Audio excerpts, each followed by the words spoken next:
فقد قال النبی صلی اللہ تعالی علیہ وسلم من نظر الى فرج امرأة لم يحل له امها ولا بنتها۔ نبی کریم صلی اللہ علیہ وسلم فرماتے ہیں کہ جس نے کسی عورت کی اندرونی شرمگاہ کے حصے کی طرف دیکھا تو اس شخص کے لیے اس عورت کی ماں اور بیٹی حرام ہیں، یعنی ان سے نکاح حلال نہیں۔ یہ حدیث مبارکہ اعلیٰ السنن جلد 11 صفحہ نمبر 32 پر ہے۔ اس حدیث مبارکہ کی تشریح میں امام مجاہد رحمہ اللہ فرماتے ہیں، جو کہ تابعی ہیں، اذا قبلها او لامسها او نظر الى فرجها من شهوة حرمت عليه امها وبنتها، کہ جب کوئی شخص کسی عورت کی طرف شہوت کی نگاہ سے اور شہوت کے ساتھ بوسہ لے، شہوت کی نگاح سے دیکھے،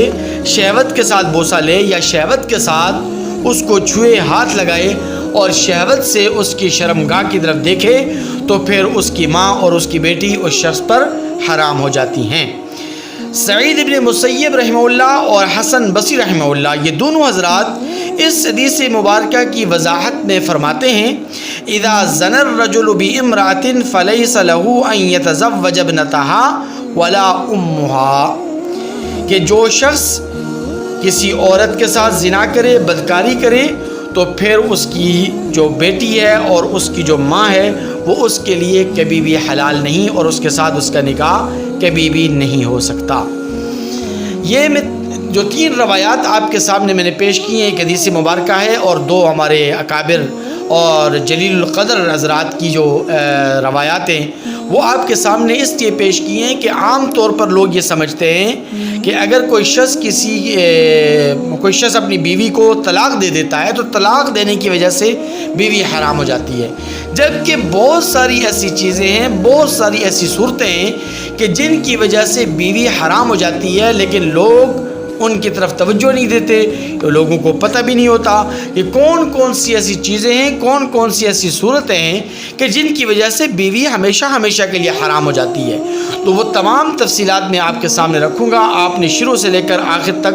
گفتگو کو لازمی سننا ہے، کیونکہ یہ گفتگو آپ کے لیے بڑی اہمیت کی حامل ہے، اور خاص طور پر وہ لوگ کہ جو شادی شدہ ہیں یا شادی شدہ نہیں بھی ہیں تو ان کے لیے بھی یہ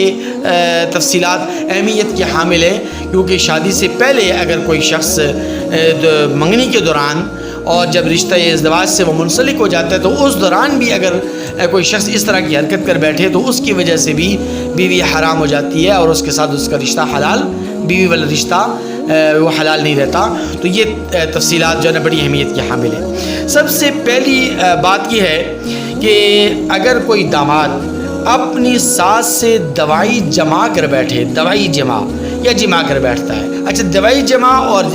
جمع میں فرق کیا ہے؟ اس فرق کو آپ شروع سے سمجھیں، کیونکہ یہ بات یہ بار بار آتی رہے گی، اور دوائی جمع کا یہ لفظ بار بار آتا رہے گا۔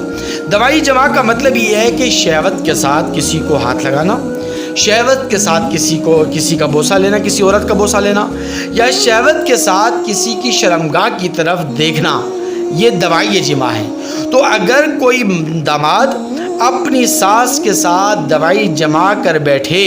تو اس کی تمام سالیاں اس پر حرام ہو جاتی ہیں اور ہمیشہ ہمیشہ کے لیے حرام ہو جاتی ہیں۔ لیکن اگر کوئی داماد اپنی ساس کے ساتھ زنا کر بیٹھتا ہے، بدکاری کر بیٹھتا ہے، تو پھر اس کی بیوی بھی اس پر حرام ہو جاتی ہے۔ دوسری بات کہ اگر کسی مرد نے کسی اجنبی عورت سے زنا کر لیا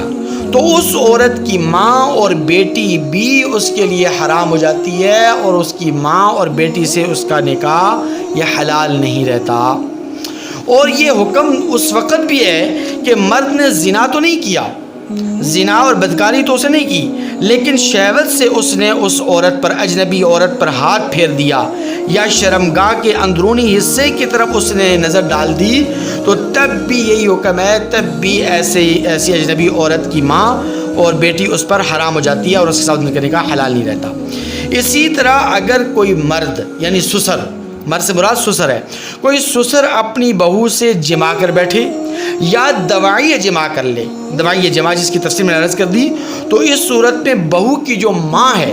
بہو کی جو ماں ہے وہ اس پر ہمیشہ ہمیشہ کے لیے حرام ہو جاتی ہے۔ البتہ بیٹے اور بہو کے نکاح میں کوئی فرق نہیں پڑے گا، لیکن اس سسر نے اگر اپنی بہو کے ساتھ دیوائی جمع کر لیا یا جمع کر لیا تو بہو کی جو ماں ہے وہ اس کے اوپر ہمیشہ ہمیشہ کے لیے حرام ہو جاتی ہے۔ اسی طرح اگر کوئی شخص اپنی بیوی کی بیٹی سے، خواہ وہ ستیلی ہی کیوں نہ ہو، ستیلی ہی بیٹی کیوں نہ ہو، اگر اس نے زنا کر دیا تو اس صورت میں بھی بیوی حرام ہو جاتی ہے۔ دیکھیے اسلام نے کتنی باریک بینی سے تعلیمات ارشاد فرمائی ہیں۔ اسلام نے بہت پیارا حکم دیا اور اس حکم کے اندر بے شمار مصلحت ہیں۔ نبی کریم صلی اللہ علیہ وسلم فرماتے ہیں مرو اولادکم بالصلاۃ، کہ اپنی اولاد کو نماز کا حکم دو بسبع سنین، کہ جب اس کی عمر 7 سال ہو جائے، اور فرمایا وَاضْرِبُوهُمْ عَلَيْهَا وَهُمْ أَبْنَاءُ 10 سنین، کہ اگر آپ کی اولاد بیٹا ہو یا بیٹی ہو ان کی عمر جب 10 سال کو پہنچ جائے تو پھر ان کو نماز نہ پڑھنے پر مارو، سختی کرو۔ اور پھر فرمایا وَفَرِّقُوا بَيْنَهُمْ فِي الْمَضَاجِعِ، کہ جب بیٹا یا بیٹی کی عمر 10 سال کو پہنچ جائے، 10 سال کو، تو پھر ان کے بستر بھی الگ کر دو۔ یہ جو بستر الگ کرنے کا حکم ہے اس کے اندر بے شمار مصلحتیں ہیں اور اس کے اندر بے شمار حکمتیں ہیں۔ آپ اس کی نزاکت کا اندازہ آپ اس بات سے لگائیے جو میں آگے آپ کے سامنے تفصیل عرض کر رہا ہوں کہ یہ حکم کتنا جامع ہے اور اس حکم کے اندر کتنی حکمتیں اور مصلحتیں ہیں۔ مثال کے طور پر رات کو ایک شخص اٹھتا ہے اپنی بیوی کو جگانے کے لیے اور وہ غلطی سے اپنی بیٹی یا ستیلی بیٹی یا ساس کے اس جسم پر شہوت سے ہاتھ لگا لیتا ہے اور شہوت سے اس کے اوپر ہاتھ پھیر دیتا ہے تو اس صورت میں اس کی بیوی اس کے اوپر ہمیشہ ہمیشہ کے لیے حرام ہو جاتی ہے۔